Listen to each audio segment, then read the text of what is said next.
Close your eyes and feel your breath. Where do you feel the breath when you breathe in? Where do you feel it when you breathe out? Focus your attention there.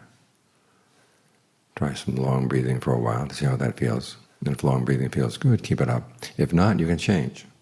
Make it shorter, deeper, shallower, heavier, lighter, faster, slower. Experiment to see what kind of breathing feels best for the body right now. When the breath feels good, think of it filling the whole body, because breath here doesn't mean just the air coming in and out through the nose. It's the quality of energy in the body. And think of it flowing freely all the way down to the tips of the fingers, tips of the toes. See if you can maintain that full body awareness. As for any thoughts that come in, you just let them go away. They come and they go. You don't have to get involved. Like traffic on the road. Just let the traffic go past. If you try to get in there and stop the traffic, it runs over you. Here you're stepping out. You're not in the road. You're in the present moment. This is one of the skills the Buddha taught. All of the teachings are basically skills. Even right view is a skillful way of thinking that leads you to act in skillful ways. And so it's good to know the various skills. So today we're making merit for June, dedicating it to her. The question is, when you make merit, how do you make merit? How do you dedicate it? It's a skill. You think about the goodness you want to do. That makes you happy right there. You realize that your level of your mind is a high level. It's not just thirsting and hungering for things, but you want to do some goodness. So you do that good act. You be happy about it as you anticipate it. You're happy about it as you're doing it. And then you're happy about it as you reflect.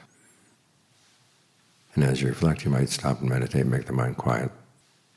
And say, may June also take a share in this merit as well. Now the question is, how does that happen? Because each person has his or her own karma. But you basically say that you're happy to share with her. If she knows about what you're doing and approves, that's her good. That's her merit. That's her good karma. That's how merit gets dedicated. But it all comes from the mind. We're all trying to develop the skills of the mind. In this case, we want to do good. We think of the goodness that she's done. She's helped set up a hermitage in Canada for the monks here at the monastery. She's been very reliable, very solid person doing that. And has been helpful in all kinds of ways, very circumspect, very discerning. And it's a shame that she had to go so soon.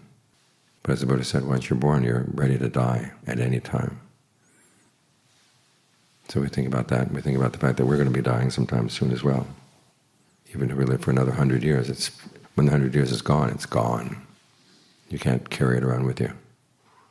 So you want to do good as part of your life as a human being. And you think of the goodness that other people have done, and you want to dedicate your goodness to them. And if they approve, goodness spreads around. So goodness like this doesn't have any boundaries, something that we can share.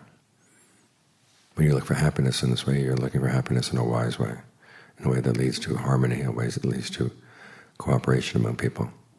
Because when you act in skillful ways, such as being generous, observing the precepts, meditating, you benefit, the people around you benefit as well. So it's good for look for a happiness that you can share like this, a happiness with no boundaries. And stop and reflect on what you're doing, that this is where goodness comes from in the world. There's pretty things out in the world, beautiful things, but there's a lot of ugliness in the human heart. And so we want to make sure that we develop goodness, beautiful goodness inside our own human hearts, and we appreciate it in others. That's how this human world is a place that's worth living in. So look for your goodness inside, develop it as a skill. And if you follow the skills of the Buddha, you find it can take you far.